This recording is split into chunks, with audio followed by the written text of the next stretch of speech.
Ja, al wat ek wil net sê, as 'n woord wat sê blood is thicker than water.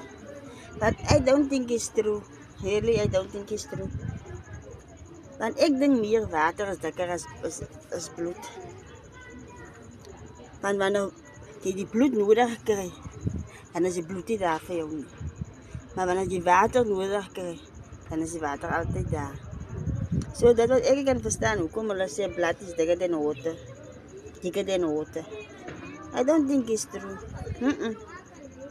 Ja, want ek het vandag vir die eerste keer te sien zodra jy familie nodig kry, dan is familie nie daar vir jou nie.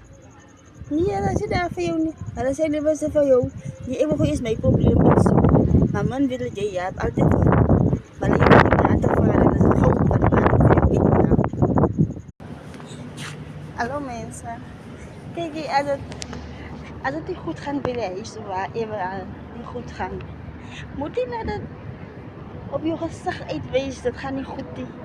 Nee, je zoals die elke dag is. Je smile, je praat, je lacht. Maak eens uit hoe slecht het voelt je binnen is en hoe het is hier niet buitenkant. Nee, ze kan niet van mensen wijzen die iets is niet lekker. Nee, ze gaan net aan zoals die elke dag aangaan. Kijk, hier komen onze mensen nou uit. En dan zijn weer loodsetting, dus maar eerst weer buitenkant zitten. Kijk, dat is helemaal lekker om zo te zitten. Wacht tot die kracht weer aangaan. En zo ga je bij elke dag van de mensen wijzen, dus maar net dezelfde mensen. Mensen kan toch op je gezicht zien, wanneer alles zit en wanneer het niet lekker is.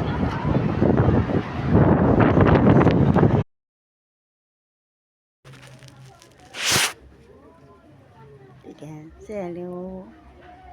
Hallo.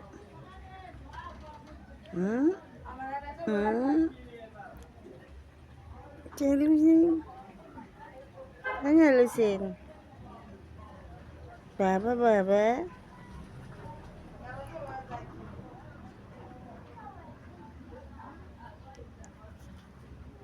Ay, yan di Baba. Si Mura. Kijk op de venster. Je kan ik een mensen mogen zien. Zeg morgen gaan mensen zien. Zeg wel je 6 maanden oud, maar je is zo goed Baba. Goed auntie. Je kreep en zet recht. Zeg van nou. Je gaat naar morgen.